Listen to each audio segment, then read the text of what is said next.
La question qui a été posée lors d'une conférence web organisée par l'International Trade Center de l'ONU concerne le e-commerce en Afrique et comment l'Afrique va-t-elle se comporter ou pourra-t-elle se comporter avec le Covid-19.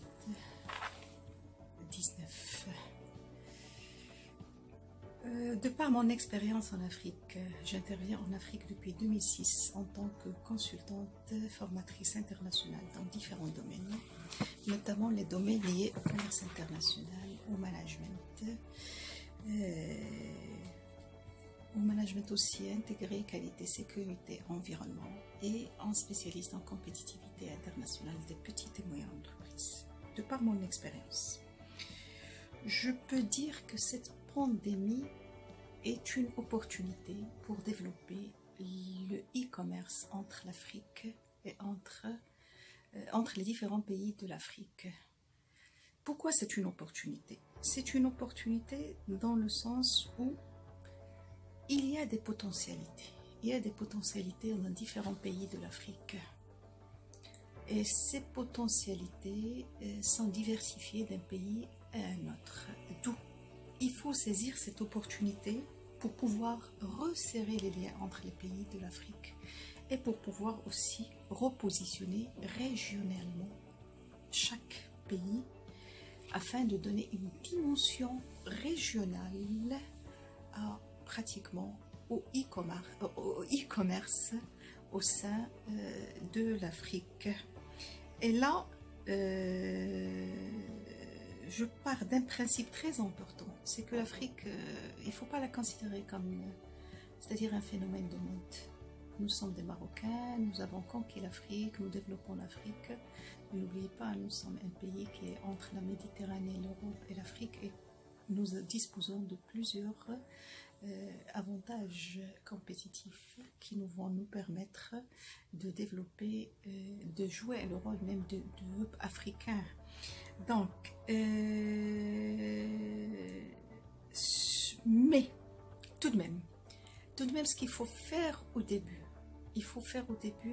un point très important, il faut recenser les besoins des pays africains pour voir comment pratiquement peut-on développer ce e-commerce.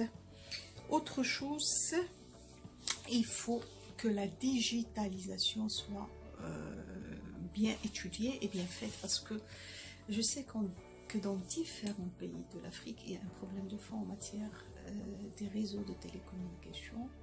Il y a des problèmes de délastage qui se passent, des problèmes de coupure, d'où c'est le moment maintenant opportun pour bien étudier cette digitalisation et pour que ce Covid soit un accélérateur de cette digitalisation. Et aussi, je peux dire que il peut être un accélérateur de la solidarité entre les différents pays de l'Afrique.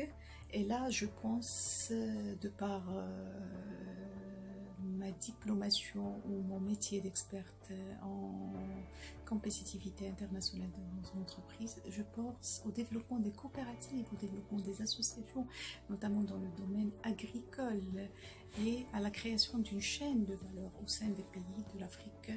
Et ça ne peut être que bénéfique pour tout le monde. Donc, mon dernier message, c'est que nous, les Marocains, nous devons croire à l'Afrique. Nous devons canaliser nos énergies pour pouvoir travailler ensemble et dépasser cette crise. Et la crise, elle vient après même, elle sera une crise post-Covid 2019, post-Covid-19, et limiter au maximum les dégâts. C'est très possible. Au Maroc, nous avons la preuve, c'est qu'on exporte actuellement nos masques à l'international. Nous sommes présents dans différents pays de l'Afrique au niveau de différents secteurs d'activité, que ce soit dans le domaine agricole, dans le domaine des bâtiments, dans l'immobilier, dans le domaine de l'énergie, des mines, etc. Donc, moi, j'insiste pour le développement des petites et moyennes entreprises africaines entre elles, le développement des coopératives, des associations et j'insiste sur la confiance en cette Afrique. Nous devons croire en l'Afrique et être solidaires pour pouvoir dépasser cette crise.